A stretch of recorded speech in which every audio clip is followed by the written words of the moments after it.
Morning. Thank you so much for being with us. It is Prime Minister's Questions after midday, and as both Theresa May and Jeremy Corbyn are of course attending the funeral of Lyra McKee, their places will be taken by David Lidington on the Tory benches, the effective Deputy Prime Minister, and Labour's Shadow Foreign Secretary Emily Thornberry.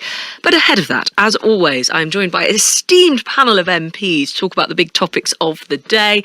Who have we got in the hot seats? Caroline Lucas, Green MP for Brighton Pavilion, former leader of the Green Party. Caroline was making her own headlines yesterday, meeting with the schoolgirl climate campaigner Greta Thunberg. Caroline is currently also learning to play the accordion. We like to tell you these small facts about everybody. It's not very good yet, by the way. So. Okay, I love the fact you're doing it, though. Well done, you.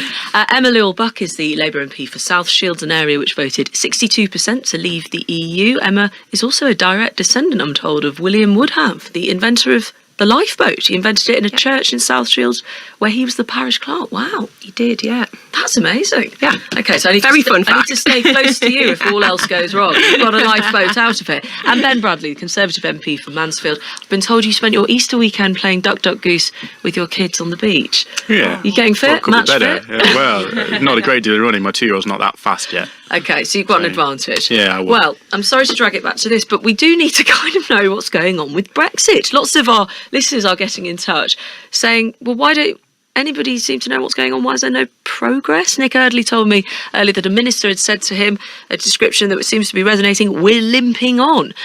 Conservative backbenchers couldn't decide last night if party rules should change to force Theresa May into another leadership challenge. We now seem to be left with three options, and you can tell me if you agree with this. Tories and Labour managed to make some progress on talks. Theresa May goes and we get a new leader of the Conservative Party, or perhaps she brings back her deal for a fourth crack, but instead of doing it in the way she's been doing it, but looks at introducing it instead via legislation, so actually as a bill rather than trying to get it voted through by MPs.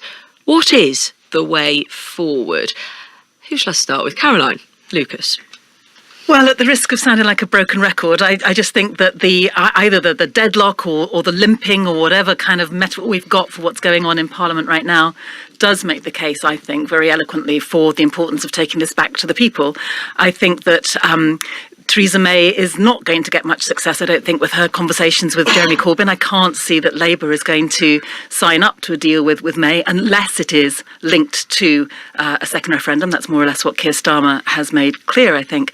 So slightly different, isn't it? It's a confirming... A confirmatory vote. Confirmatory vote. Yes, there are different versions of this, and a confirmatory vote where you would put whatever, whether it's some kind of deal that is managed to be reached between Labour and Tories, or whether it is her withdrawal bill, whatever it is, making that contingent upon a vote of the people. But just so I do understand, there is confusion about how you'd get to another vote, to another referendum. So put aside whether it's Conservative and Labour and that deal getting somewhere, because it really doesn't sound, having spoken to John Healey, the Shadow Housing Minister, it really doesn't sound like it is getting anywhere. But of course, Emma, I want to hear from you on that.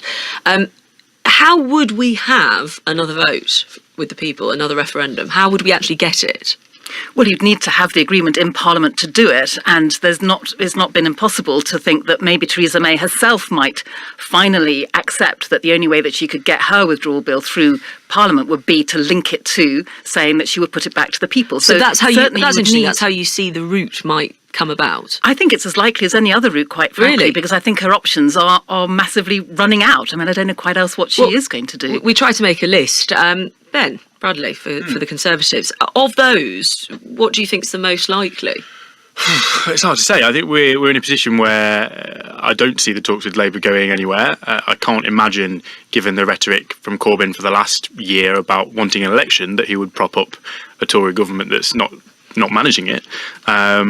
I can't imagine a scenario. I sure as hell hope that the Prime Minister won't go for a second referendum, and I don't really see the point, frankly, if we can't actually, if the leave option is something that can't be agreed in Parliament anyway. So we're in a position where there are only two options really for me. Either she changes her approach, and that might be around, talking to Ian Duncan Smith this week about the discussions with the European Union around alternative arrangements for the backstop, for example, that he says have never been presented to the Commission. Whether she changes her approach to something like that, or frankly, if not, then I don't see how we go forward with her in charge. Okay, so it would still be going back to the European Union to try and change. Well, if you look at the an maths element in of her Parliament, withdrawal agreement. That's what you. But okay, so that's what you see at the moment. Let's just keep going through in terms of the potential ways forward. Emma, from the Labour benches, for you. I mean, I remain hopeful about these talks. I think if we can get the Prime You're the Minister... only one I've spoken to this morning who has any hope. But I'm yes. an eternal optimist. And I think, ultimately, if we can get the Prime Minister to move on some of her red lines and put something back to the House, perhaps with a form of a customs union in, because that came close to a majority vote in the House the last time, I just think we need to find a way out of this. And I constantly think that, going round and round in circles, getting nowhere fast, bringing the deal back as it is, isn't going to give us any solutions. A second referendum isn't going to be the panacea that its supporters believe it is. People want us to leave the European Union.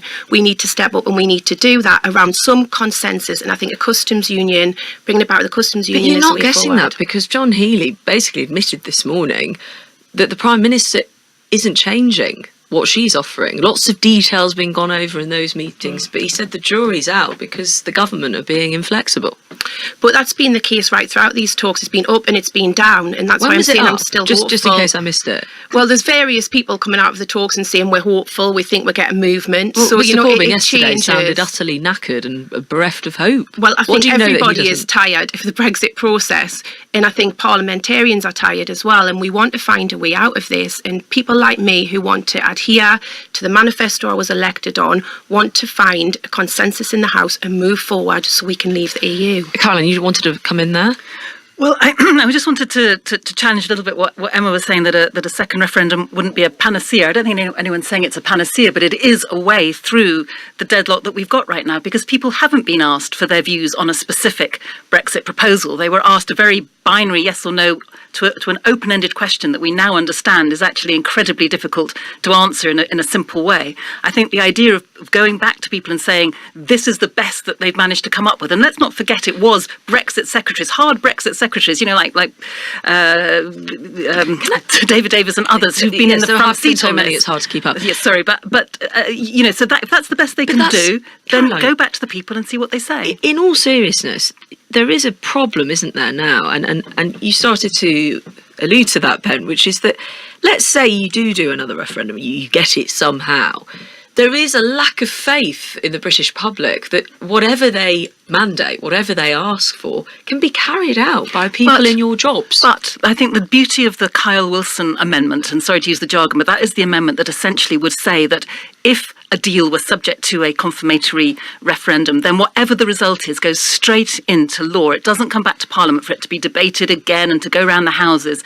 Whatever people say in that referendum would instantly then be we would But do it. wasn't that what we were saying before? That this was a legally binding, once in a generation vote? I don't think we ever did say it was legally binding, because it was always we said we would implement what you it wasn't decide. legally It binding. wasn't legally binding, It wasn't legally binding. but it was meant to be a once in a generation. Here we're going to implement was- it, and we it was haven't really nearly had another 3 years generation ago. yet. I mean, but Nearly 3 years 3 is not years ago. Not a generation, I is it? think attitudes are hardening and division is deepening, and businesses are crying out for a solution. Putting this back to the public just delays that solution and causes damage to business. I don't think we're going to get agreement necessarily here on the panel about whether there should be another referendum, but you could say that one of the reasons, apart from the fact there's been an extension to the deadline, that we seem to have no progress on Brexit, is there is a chasm in leadership in all of this, because real leadership actually comes to the fore at these moments when there seems to be a void. So from your position, Ben, do you support a change of the rules in the Conservative Party to oust Mrs May? Something has to change, and I think either that needs to be the Prime Minister's position on Brexit, or it needs to be the Prime Minister, because actually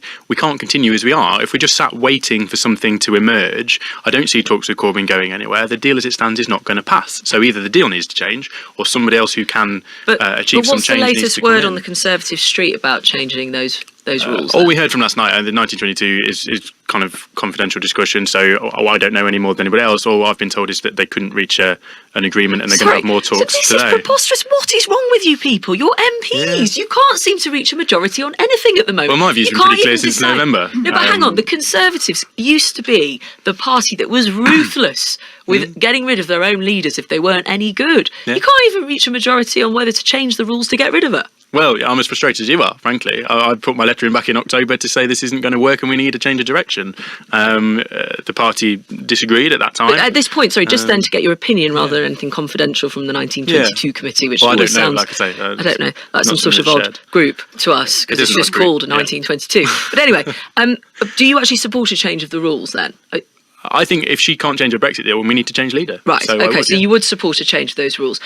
Caroline, just to come to you in terms of people working together, do you think you've missed a trick as the Greens and not kind of formally coming together with Change UK, the Liberal Democrats, ahead of these European elections? Because Nigel Farage's party, the Brexit party, stand a good chance of winning them, of doing very well. Do you think perhaps there was a missed trick there? I mean, in terms of any kind of formal alliance, Yes. the deadline for doing that passed even before we had the council meeting in April, which gave us the flextension, which then made the European elections Right. a likely outcome. So that kind of boat had sailed. In principle, yes, one could have imagined trying to sit around a table, and I wouldn't have been against sitting around a table to try to see if there was some way of having some kind of informal agreement. But to be honest, the Change UK, the independent group, had ruled that out right from the start. And in any case, it would have been immensely difficult. I mean, I really accept that. And the Greens are going into these European elections. We've got 3 Green MEPs. That's more than the Liberals. We are the best placed Remain party. And so we're going to go out there and do our very best to get Greens elected, because this isn't a referendum. This is about the possibility of getting some good people in Europe fighting for things like better policies on climate change. But the Remain vote, if you like, has been split. It's splintered It depends in a how way you- that's not been diluted, perhaps, for those who voted Leave. Well, they're going to have the Brexit Party, UKIP, the Conservatives. I think we need to just change the way we measure the outcome of the European elections, if you like. So instead of looking at the seat allocation, let's look at the total number of votes, because that is a clearer comparison, if you like, to the referendum. And if we get between those Remain parties a higher number of votes than the votes for the Leave parties, UKIP, So if Brexit Party and so parties forth, win a then- majority, you'll stop talking about second referendum. No, I won't, but I think, because I think there's more at stake in these European elections, but I think if you are going to make that comparison, it's a fairer way to do it, to look at the total number of votes rather than the total number of seats. Emma, if you were a Labour supporter listening to this and you voted to leave, would you vote for the Brexit Party or would you vote for Labour in the European elections? I think my own polling in my area, there are people saying that they will vote for the Brexit Party. I've long said that any party failing to deliver the outcome of the referendum will be hit at the ballot box. And I'm really worried that we're paving the way and handing votes to extreme parties. And that's always been my worry, which is why I've voted consistently against the second referendum and why I'm saying we need to honour the outcome of it and But make sure we leave with a deal. Do you feel that there's, because I mean, from the Conservative benches, even speaking to members of the cabinet like David Gork, Amber Rudd, they've admitted when we spoke that it is an incredibly difficult election to face. No one really wants to go and be a Tory MEP because what do you say? We're going to keep our promise. Oh, and we're running in elections we said we'd never run. I mean, it's an impossible brief, isn't it? You're not going to go and say trust us with this European issue. People aren't going to buy it, are they? You know, it happens that in the East Midlands we've got 2 Conservative MPs who are long-term Leave campaigners who have been very good, which makes it easier for me to be able to say I'll vote Conservative in those elections. But I totally understand. You know, some of my activists don't want to campaign in it. Don't want to take part Don't in want a it. job that might only be in for about 5 minutes. Well, quite. Do If at all. you still want to be an MP, Ben? I do, yeah. Why? It's a really awful job. You don't get anything done. It's There's certainly there's stressful. one issue, and your party, the party of government, in all seriousness, are just clinging on to power and not doing anything else. It's incredibly frustrating. I got into politics to talk about schools and education. That's my passion, and we've not had the opportunity to do that to the extent. And there are so many challenges in that area that I'd love to be able to cover and get more coverage for. But we have to deal with this issue, and we were all elected on the promise to deal with this issue and to get it done. So I do see, you know, we're not going to be able to move on and repair some of this division and to be able to deal with some of those other domestic issues if we don't deal with Brexit. Do you still want to be an MP, Caroline?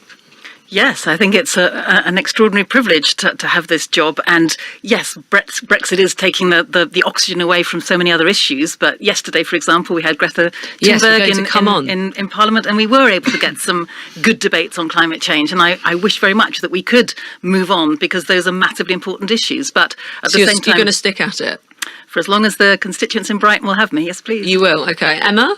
Yeah, I mean, public service for me is a massive honour. And whilst Parliament might be concentrated on Brexit, in my constituency, my office and myself and my staff are helping people every single day with big issues. And that, for me, is what's important about it. Okay, so the frustration that's coming through on the text console here, which I'll come back to in a minute, isn't putting you off your jobs. Well, let's talk about potentially what you may find frustrating or you may be excited about. Donald Trump's 3-day state visit. It's possibly become a little even more divisive than Brexit in the last 24 hours, because it's happening and there's actually progress with it and it's scheduled, and I don't think it will be delayed. There won't be a flex extension to it. It's happening, of course, in part to commemorate the 75th anniversary of the D-Day landings. More than 50 MPs have now signed up to an early day motion being circulated among backbenchers, which urges the Prime Minister not to roll out the red carpet for him. Let me ask all of you then, starting with Ben from the Conservatives, should the leader of your party, or aka the Prime Minister here, of course, be meeting with Donald Trump? Where do you stand on that? Absolutely. He's a democratically elected leader of one of the biggest superpowers in the world. And so you're not signing that early day motion? No, it's daft. Caroline Lucas. I have no problem with the Prime Minister meeting Donald Trump. I do have a problem with having the whole state pomp that goes along with the state visit, the red carpet, all of the circumstance and so forth. So visit, discussion, and certainly, but not the state Should visit. the leaders of the Green Party have some sort of meeting if they're able to, if they're invited with Donald Trump? Should they go and sit in a room with him? I have absolutely no problem with people sitting in a room together. Of course, we always ought to be talking. I would love to have the opportunity to talk with him, but the point is that a state visit confers a certain degree of a sense of shared values and so on. And let's not forget, there's only two, I think. Do we not have shared values with America? Not with Donald Trump, I don't think. No, I mean, this is a man who doesn't even respect the science on climate change, and as a result, he is putting the rest of the world in severe jeopardy. He is a misogynist, he is a racist, he is a serial liar, as we've seen through the Mueller report, that although that has not been able... Yes, and so we should talk to him, but that doesn't mean to say that we should do the whole red carpet treatment. There's a distinction there. And for you, Emma, should Jeremy Corbyn meet with him? Again, I'm with Caroline on this. I think, ultimately there's nothing wrong with meeting with people and talking to them, but a state visit is a big honour. And this man does not share the values of our country that we hold dear. Tolerance, respect, decency, We've had all honesty. Sorts of state visits for people where I don't think you'd say that those values are what they share either. And I've objected to, and I would object to them as well. I just they think weren't that democratically elected. I appreciate he's democratically elected, which is why I'm saying there's no problem with sitting down and talking to him. But for somebody who stands in opposition to everything we hold dear at a time when our country is so fractured and divided already, I don't think we should have somebody who's got a habit of putting their foot in it and saying things that aren't true, coming and potentially risking that in the UK as well. We've got a Prime Minister who said 108 times that we'd be leaving on March the 29th. Should she not be allowed to have the pomp and circumstance afforded to a Prime Minister? Well, I just think he would exacerbate things. I think Donald Trump visiting at this time will exacerbate the tensions in our country, and I don't think it's the right time to visit. There are historically our greatest allies in the world, and you have to respect the office of President, whether you agree with the President or not. Well, on that point, how do you feel about the Speaker, John Bercow, saying previously he would be strongly opposed to Mr Trump addressing the Houses of Parliament during a state visit? You say we've got to be in a room, got to hear people. How do you feel about that? Was Mr Bercow wrong? I think so. Again, Barack Obama came and addressed whether it was MPs, but he certainly spoke in the House of Commons in Parliament. I've seen no reason, if you afford that privilege to one President of the United States, why you shouldn't afford it to them all. But we haven't, have we? Because I think I'm right in saying there's only two previous presidents that have had that degree of honour, and I think that needs to be earned. I don't think it's something that's an automatic right just because you're head of state. Otherwise, you are on a very slippery road of entertaining all kinds of people. And I take the point that we have, but I don't think we should when it comes to the state visit. So I would come back to that point. So you wouldn't want to hear him in the House of Commons necessarily? I think that giving him the honour of speaking to both houses of Parliament isn't right. If there's a room, I asked. Well, have things changed? I think it is perceived to be. Yeah, but you can meet in a side room somewhere and have a good debate. I have no problem with that. What I'm interested in from the Labour position, you've got the Shadow Foreign Secretary, Emily Thornberry. We'll see and hear her shortly at the dispatch box, standing in for Jeremy Corbyn. She wants to be the Foreign Secretary, and she says it beggars disbelief he's being welcomed despite threatening to veto a United Nations resolution, I'm quoting, against the use of rape as a weapon of war, as one example. Do you think that she's being naive there? Because, as Ben was just saying, this is the leader of the free world, a great ally. Of course, part of why he's coming is to commemorate the 75th anniversary of the D-Day landings. Is it naive of a hopeful foreign secretary to make such damning comments about the leader of the free world? I don't think so, and Emily's not saying she would never sit down and have a conversation with him. What she's saying, I don't think she's endearing herself to perhaps having that conversation. That's I think what I'm it saying. comes back to the fact that a state visit is a massive honour, and we don't believe that someone like Donald Trump has earned that honour. Well, it may, if you do get that election and you do get in, it may be an interesting moment for the relations between the two countries after that warm-up. We did mention there Greta Thunberg coming to the UK yesterday, not a state visit, but got a lot of attention. She described the UK's response to climate change as beyond absurd. In a speech to MPs, a Swedish 16-year-old criticised the UK for supporting new exploitation of fossil fuels and exaggerating cuts to carbon emissions. She also said that the politicians and the people in power had got away with not doing anything to fight the climate crisis. If your house is on fire and you want to keep your house from burning to the ground, then that does require some level of panic. You don't sit talking about insurance claims or rebuilding, renovations, then you do everything you can to put out the fire.